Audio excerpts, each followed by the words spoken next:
Өткөнгү көрсөтүүбүздө биз сиздерге адам капысынан бир жерин күйгүзүп алса, сууга чөккөн учурда жана дем алуу жолдоруна тамакты кылып калганда кантип туура биринчи жардам көрсөтүү керектигин айтып бергенбиз.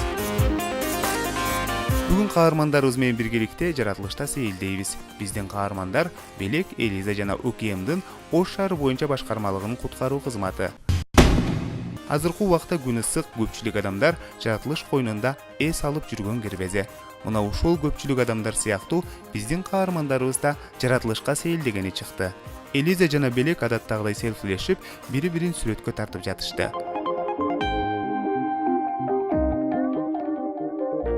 Бир убакта күтүлбөгөн жерден Элизанын колун жылан чагып алды.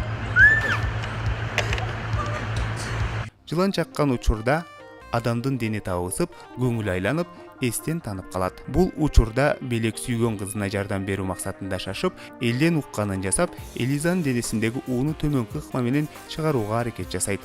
Бирок бул аракетибиз жакшы натыйжа бербейт. Жыйынтыгында эки адам тең ууланып калат. Бул учурда биз кайсыл жерден адаштык? Жыланда эки тиши бар. Ар биринин узундугу болжол менен 1 сантиметрге чейин жетет. Жыландын тиштеринин түзүлүшү кичинекей түтүкчө сыяктуу болуп, уу чыгарат. Адамга кол салган учурда уу клеткага жана кан тамырларга бат тарап организмди жабыркатат.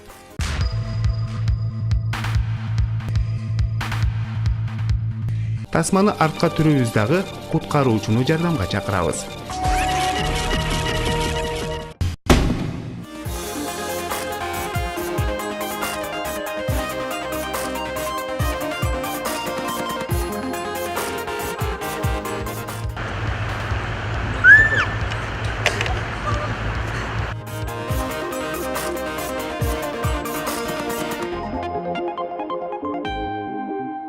Болбош керек.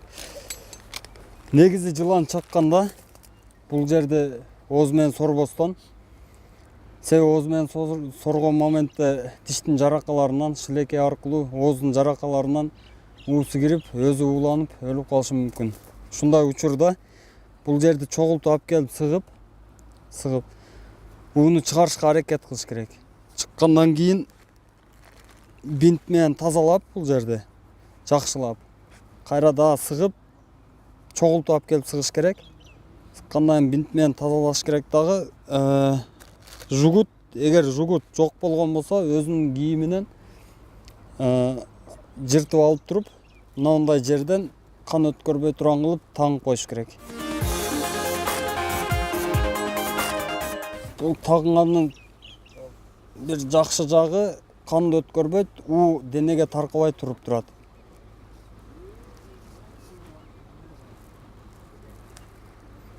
Мындай кылып.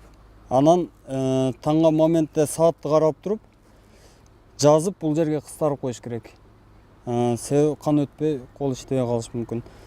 Канча минутта, канча секундта полностью жазып, таңып коюш, кыстарып коюш керек да. Жайдын күнү 2 саатта бир азга кое беребиз, бошотуп. Себеби кан өтүш керек. Жок, аз-маз эле бошотуп эле коебуз. Аз-маз бошотуп коюш керек дагы.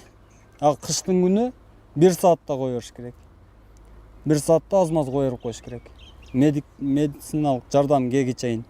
Ошол чаккан жерди бинт менен байлап туруп, тез жардам чакырыш керек. Тез жардам келге чейинки жардам болуп эсептелет. Эстеп калдыңызбы? Эч качан ууну оозуңуз менен соруп чыгарууга аракеттенбеңиз. Мүмкүн болушунча жыландын уусу бүт организмге тарап кетпеш үчүн колду байлап, жараланган жерди ууну кол менен сыгып чыгарыңыз. Сууну көп бериңиз. Аллергияга каршы дары-дармектерди да ичириңиз да тезинен тез жардам чакырып, жакынкы поликлиникага жеткириңиз.